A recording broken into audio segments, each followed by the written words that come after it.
Merci d'écouter la radio nationale du Mali. Il est 13h à Gueledo dans la commune rurale de Massantola, cercle de Kolokani.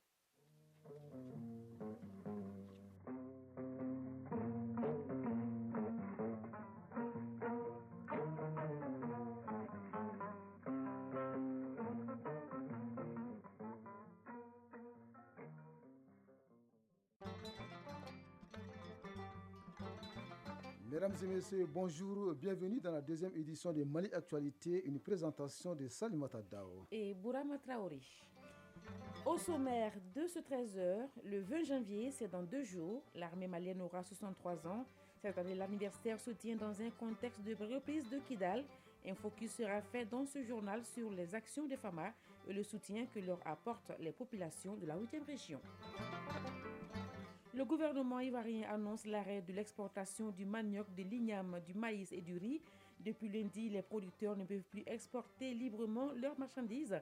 Une liste de 20 produits ne doit plus quitter le sol ivoirien sans autorisation. Le Sénégalais Karim Wade ne possède plus la nationalité française. Il y a renoncé pour pouvoir présenter sa candidature à la présidentielle du 25 février prochain. Sa double nationalité faisait débat à 3 jours de la validation finale des candidatures. Sport football CAN Côte d'Ivoire. 3 matchs sont au programme ce jeudi. Guinée-Bissau, Guinée équatoriale, Côte d'Ivoire, Nigeria et Ghana, Égypte. Abdul Karim Kaba nous parlera des enjeux de ces rencontres. Merci de nous rester fidèles, chers auditeurs. Bonjour. Le Premier ministre, Dr Choguel Kokala Maïga, a accordé hier une audience à une délégation de la commission d'organisation du 9e festival Ogobanya qui se tiendra en fin janvier. Elle était venue faire au chef du gouvernement le point des 8 dernières éditions de ce rendez-vous culturel. Les femmes du M5-RFP et celles du MPR étaient également à la primature pour réaffirmer leur soutien aux autorités de la transition. La synthèse de ces audiences avec Alousseni Touré. Dans quelques jours se tiendra sur les berges du fleuve Niger le traditionnel festival Dogon dénommé Ogobanya. Les organisateurs ont estimé utile de faire le bilan des éditions passées et surtout de remercier les autorités pour leur soutien. Professeur Adegne Togo, président du festival Ogobanya. Le thème cette année, c'est la contribution des institutions et des mécanismes endogènes dans la refondation de la gouvernance publique au Mali. Les femmes du M5 ont effectué une mission auprès de leurs sœurs de Sikasso. Elles sont donc venues rendre compte à leur président du résultat de la dite mission. Oumou Ndiaye, présidente de la coordination nationale des femmes du M5-RFP. On a fait le combat pour le Mali, pour que le Mali soit le Mali d'hier et que la lutte continue. Ça c'est vraiment une satisfaction pour nous. On nous a bien accueillis. Surtout, on m'a remis une attestation de reconnaissance pour le Premier ministre. Exercice similaire des femmes du MPR venues quant à elles réaffirmer leur soutien à la transition. Aïdara Aminatassi, présidente des femmes du MPR. L'année qui s'est achevée était pleine de challenges pour notre pays, qui a vu successivement le référendum constitutionnel, suivi de l'adoption de la nouvelle constitution, la création de l'AES avec les pays frères du Burkina Faso et du Niger, la libération de Kidal, entre autres. Les femmes du MPR réitèrent leur soutien à la transition et s'engagent pour une réussite. Le Premier ministre, après avoir écouté ses interlocuteurs, a fait sienne les déclarations à lui adressées avant de promettre que la transition n'oubliera personne et travaille ardemment à répondre aux principales demandes du peuple. Dr Choguel Kokala Maïga, Premier ministre. Maintenant que le feu est éteint, il faut ouvrir la porte. Tous les Maliens qui sont d'accord avec les 3 principes qu'on a écrits dans notre constitution, n'écarter personne, mais qu'ils comprennent les tricheries d'avant, les double jeux, les tromperies, là, on n'est plus dans ça. Celui qui vient dans ça, on ne va pas le suivre. Si c'est un chef, on va lui dire la vérité. Je voudrais donc vous dire merci beaucoup. Depuis son accession à la primature, le Premier ministre s'évertue toujours à faire un travail de restitution des efforts du gouvernement dans le dessein de faire adhérer les populations aux réformes entreprises et à venir. Dans 2 jours, l'armée malienne va célébrer son 63e anniversaire. Cette année, le 20 janvier intervient dans un contexte de reprise de la ville de Kidal. Focus dans ce journal sur les actions des FAMA, précisément dans cette zone où elles sont soutenues sans réserve par les forces vives, surtout les anciens combattants de la 8e région. Sidi El Medi Ag Al-Bakar. Quand j'ai vu les hélicoptères sortir et rentrer dans une fraction de seconde, je suis tellement content que ce n'est pas petit. L'armée aujourd'hui a tous les moyens, toutes les capacités d'aller encore plus loin. Ce témoignage vibrant de l'adjudant-chef Al-Husseini Aghendina et du caporal-chef Ilaji Bilal, tous à la retraite, illustre à suffisance la fierté que représente l'armée malienne tant pour les populations civiles, mais aussi pour les anciens combattants. Car si dans les temps les moyens de l'armée étaient limités, ce n'est plus le cas grâce à la vision du chef de l'État, colonel Assimi Goïta, d'un chef à la retraite Al-Husseini Aghendina. En mon temps, la meilleure arme, la grande, c'était seulement les femmes, c'est-à-dire les fusils mitrailleurs. Uniquement. Tout le reste, c'est des faibles armes. Aujourd'hui, il y a toutes sortes d'armes. La dernière génération, il y a les avions. Caporal-chef à la retraite, il agit à Bilal. Actuellement, il y a tous les moyens qu'il faut. Avant, nous, on fait les trous individuels.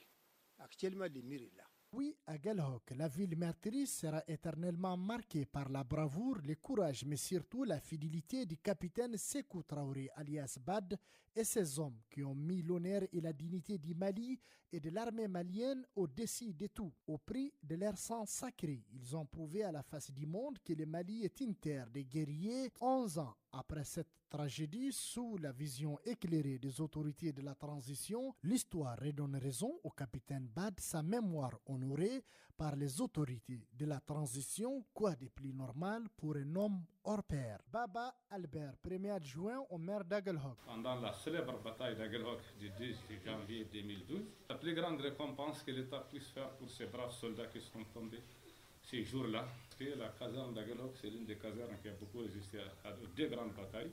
Il faut remercier cette initiative, il faut la saluer. Oui, à Aguelhok, les FAMA ont lavé l'affront.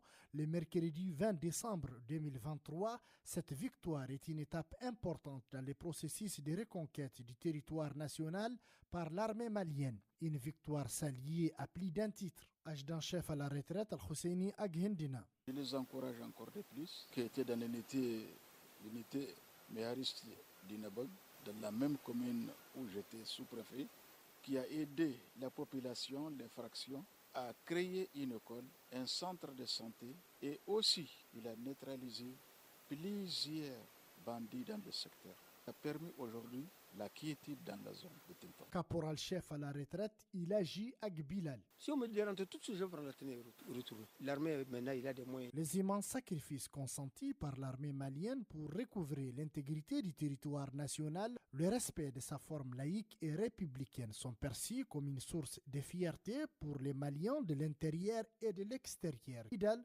Sidi El Mehdi Galbaka pour l'ORTM. Sur la scène internationale, au Sénégal, Karim Ouad renonce à sa nationalité française qui empêchait sa candidature à la présidentielle du 25 février prochain. Sa double nationalité faisait débat à 3 jours de la validation finale des candidatures. Selon la Constitution, tout candidat à la présidence de la République doit être exclusivement de nationalité sénégalaise. Dans un message sur son compte X, l'opposant a estimé que la querelle sur sa double nationalité se termine enfin. En Côte d'Ivoire, le gouvernement annonce une mesure économique surprise. Depuis lundi, les producteurs de produits vivriers ne peuvent plus exporter librement leurs marchandises. Une liste de 20 produits ne doit plus quitter le sol ivoirien sans autorisation, sous peine de sanctions. On parle du manioc, de l'igname, du maïs et du riz, entre autres. Par cette mesure, le gouvernement ivoirien dit assurer un approvisionnement régulier des marchés en produits vivriers à l'effet de garantir la sécurité alimentaire des populations. Au Gabon, l'opposant Alexandre Barrot-Chambrier est nommé vice-premier ministre de la Transition. Le gouvernement en place depuis 4 mois avec à sa tête Raymond Dong Sima a été remanié. L'équipe compte désormais 31 membres au lieu de 26. Le nouveau vice-premier ministre, également en charge du plan et de la prospective, était devenu l'une des figures de proue de la contestation du régime dessus d'Ali Bongo. Alexandre Barrot-Chambrier a salué le coup d'état militaire du 30 octobre avant de demander aux militaires de céder le pouvoir à Albert Ondo Ossa, plébiscité selon lui par le peuple lors du scrutin présidentiel du 26 août 2023. En République démocratique du Congo, le M23 annonce la mort de 2 de ses commandants dans un communiqué qui ne précise pas l'identité des victimes. Mais à en croire à plusieurs sources, il s'agirait du colonel Erasto Barati en charge des finances et du colonel Mbera Bagabo Castro chargé des renseignements. Les rebelles du M23 assurent qu'ils répondront de manière adéquate. Au Comores, la réélection du président sortant Azali Assoumani dès le premier tour du scrutin du 14 janvier dernier ne passe pas. Des heurts ont éclaté à Moroni, la capitale, après l'annonce des résultats. Plusieurs bâtiments ont été incendiés, dont la maison des ministres. Puis des barricades de pneus et de branches érigées dans la ville, la route de l'aéroport coupée et un dépôt alimentaire pillé. La tension est redescendue dans les différents quartiers de la capitale au gré des interventions des militaires, gendarmes et policiers. Un couvre-feu nocturne a été instauré hier dans l'archipel. La Somalie exclut toute médiation tant que l'Éthiopie n'aura pas annulé un accord récemment conclu avec la région séparatiste du Somaliland, un accord que les autorités somaliennes jugent illégal. Les tensions sont donc fortes entre les deux pays voisins depuis un rapprochement entre Addis Abeba et Somaliland, matérialisé par la signature le 1er janvier d'un accord prévoyant notamment un accès éthiopien de 20 km des côtes du Somaliland. L'Ouganda accueille à partir d'aujourd'hui le 19e sommet du mouvement des non-alignés. Il sera suivi d'une réunion du groupe G77 plus Chine, comprenant 134 pays en développement. Le principal opposant ougandais Bobi Wine avait accusé le 15 janvier dernier le gouvernement d'arrêter des sans-papiers et de raser des milliers de petits commerces en prélude à ce sommet. Hier, il a déclaré sur son compte X avoir été placé en résidence surveillée par la police. Le Parlement britannique adopte le projet de loi visant à expulser les immigrants clandestins vers le Rwanda. Le texte jugé peu drastique a été adopté 320 voix contre 276. Le document présente le Rwanda comme un pays sûr pour les demandeurs d'asile. Il interdit l'expulsion des migrants dans leur pays d'origine après leur arrivée sur le sol rwandais. Présenté comme un enjeu majeur pour le Premier ministre Rishi Sunak, l'envoi des migrants clandestins au Rwanda est vivement critiqué par les défenseurs des droits de l'homme. Au Forum économique de Davos, le secrétaire d'État américain Anthony Blinken réitère l'engagement des États-Unis à investir dans l'agriculture. Le but est de stimuler la productivité, la qualité nutritive des cultures en développant des variétés de plantes diversifiées et résilientes au climat tout en favorisant la santé des sols. Plus de 700 millions de personnes souffrent de la faim dans le monde selon l'ONU. La demande mondiale de nourriture va augmenter de plus de 50% d'ici à 2050, précise la même source. En collaboration avec l'Union africaine et la FAO, le pays lance une nouvelle initiative dénommée Vision pour des cultures et des sols adaptés. Elle est conçue pour une réponse globale du gouvernement américain à l'insécurité alimentaire dans le monde. Et pour boucler cette page inter, 2 bateaux chargés de migrants ont disparu en Méditerranée centrale. Ils espéraient rallier l'île de Lampedusa. Au moins 70 personnes pourraient avoir péri car les recherches n'ont abouti à aucun résultat. La première embarcation qui se dirigeait vers la Sicile a quitté Sfax la nuit du 10 au 11 janvier avec à son bord 37 Tunisiens âgés de 14 à 30 ans dont les familles ont lancé l'alerte après avoir perdu tout contact. La deuxième embarcation qui transportait une quarantaine de migrants partis des côtes libyennes a été aperçue dans les eaux militaires, les eaux maltaises, par un avion de l'agence européenne Frontex le 12 janvier avant que les contacts ne soient perdus le lendemain. Retour ici au Mali, où le président du Séné de Faso Yéwaton était hier face à la presse pour présenter ses vœux de nouvel an. Un exercice traditionnel au cours duquel le président Maître Moutara Tall évoque la situation de la presse au Mali. Et ça fait 25 ans que Maître Moutara Tall respecte ce rendez-vous. Il serait son dernier, mais pas pour le parti, selon lui. Pour plus de précisions, suivons ce reportage de Mamadou Fane. Le Sénat de Faso Yéwaton, fidèle à sa tradition, a présenté à la presse ses vœux de nouvel an. Occasion pour le président du parti, Maître Moutara Tall, de faire un regard rétrospectif sur la situation de la presse au Mali. Maître Moutara Tall, président du Sénat de Faso Yéwaton. C'est donc le lieu pour moi de réitérer mon engagement inaltérable pour la consolidation d'une presse libre et économiquement viable. La presse, je ne cesserai jamais de le répéter, est sans doute irremplaçable en démocratie. Mais pour jouer pleinement son rôle, elle doit combler certaines de ses faiblesses, qui sont d'ailleurs reconnues par ses propres structures faîtières et de régulation. On peut entre autres citer les questions liées à la formation initiale et continue des hommes de médias, à la sécurité de leur emploi, au respect de la déontologie, Les questions d'organisation et de structuration interne, la faiblesse, oui, l'extrême faiblesse des moyens, l'indépendance de la profession, l'aide publique à la presse peut contribuer, mais ne suffira pas. Prenant la parole au nom de l'ensemble des fêtières de la presse, le président de la Maison de la Presse a salué cette initiative du CNID. Bandjougou Dante. En cette période de transition, la presse malienne a continué à jouer son rôle et tout son rôle. Elle s'assume et elle s'assumera. Mais il est important que l'ensemble des démocrates, l'ensemble des républicains mettent tout en œuvre pour que la presse malienne soit une presse véritablement indépendante, épanouie, qui peut continuer à jouer toute sa place dans la démocratie malienne. A noter que c'est la 25e fois que le président du parti CNID se présente devant la presse pour ses vœux de nouvel an. Et Maître Muntagatan espère que ça serait la dernière pour lui, mais pas la dernière pour son parti. Fin de la formation des survivantes de VBG dans la transformation agroalimentaire. La cérémonie de clôture a eu lieu au centre Djigia One Stop Center. Elles sont 30 femmes à bénéficier de cette formation. L'objectif est d'assurer leur autonomisation et faciliter leur réinsertion dans la société. Le point avec Maïmouna Guindo. Des sachets de couscous arabe, du fonio passé à la vapeur, des jus à base de riz sont produits par les femmes de Ntomi Korobourou. Elles sont victimes de violences conjugales.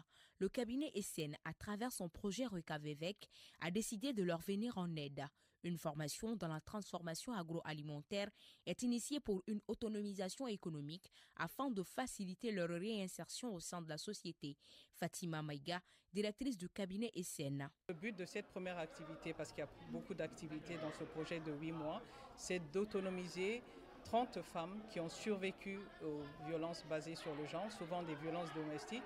Ce sont des femmes qui ont besoin d'un appui et à travers cet appui-là, elles peuvent se reconstruire. Nos forces de défense et de sécurité qui sont impliquées dans ce projet, ce sont la police, la gendarmerie, la garde nationale essentiellement.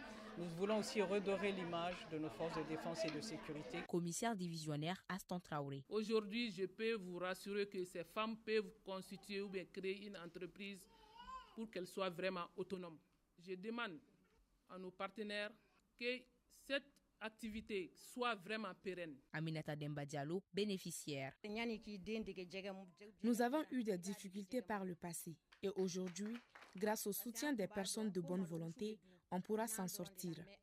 On a appris énormément de choses au cours de la formation qui nous seront évidemment bénéfiques. Violentées, insultées, maltraitées, divorcées, ces femmes ont encore une nouvelle chance de se réinventer et s'épanouir dans la société à travers les opportunités, comme cette transformation agroalimentaire. Radio Mali, il est 13h17.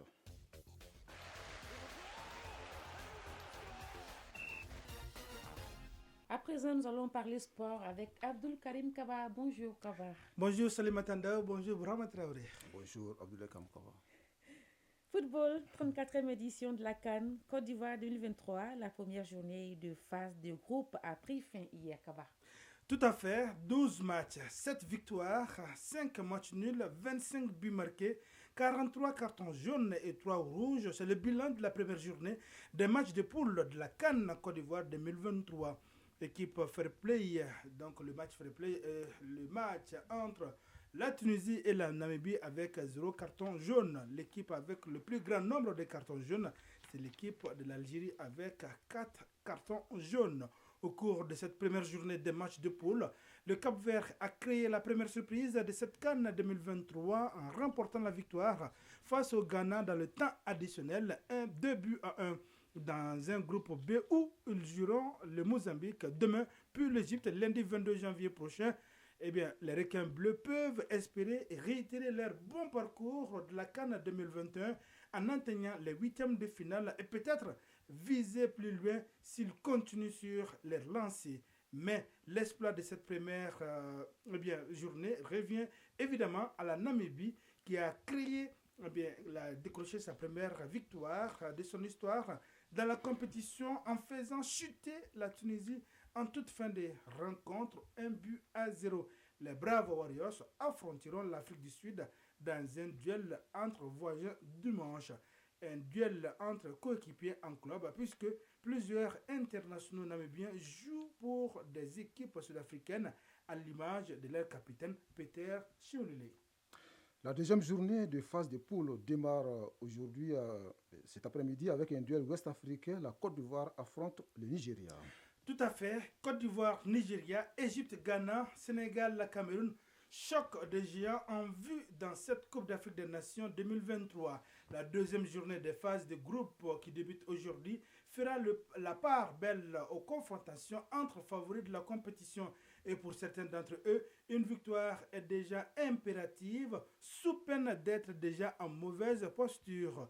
La deuxième journée des CAN qui débute ce jeudi offre des duels entre gros, donc dans chaque poule de l'alléchante Côte d'Ivoire-Nigeria ou presque décisif Égypte-Ghana, en passant par le duel des Lions du Sénégal et du Cameroun. Cette journée pourra laisser beaucoup de gros sur les carreaux. Entre sérénité, doute et besoin de rebond, les favoris n'aborderont pas ce choc de la même manière. Donc à partir de 14h, la Guinée-Bissau jouera contre la Guinée équatoriale. À 17h, le pays hôte, la Côte d'Ivoire, sera face au Nigeria pour un duel sur régional inédit. Et la troisième rencontre de la journée, Salimata Ndao, mettra aux prises le Ghana et l'Égypte. À suivre d'ailleurs cette rencontre sur OATM 1, Ghana-Égypte. Merci Abdul Karim Kaba pour toutes ces précisions. On s'arrête là d'ailleurs pour cette édition que vous pouvez trouver sur www.ortem.ml et sur l'ensemble de nos plateformes digitales grâce à Ségou Traoré qui a assuré la mise en ligne de cette édition. Aux manettes, il y avait Bintou Traoré et c'était au micro Salimata Dao. Et Bourama Traoré, restez connectés sur votre radio nationale. Les programmes continuent. Fatim Dambélé s'installe dans un instant pour la lecture des avis et communiqués. Merci et bonne suite de programme sur Radio Mali.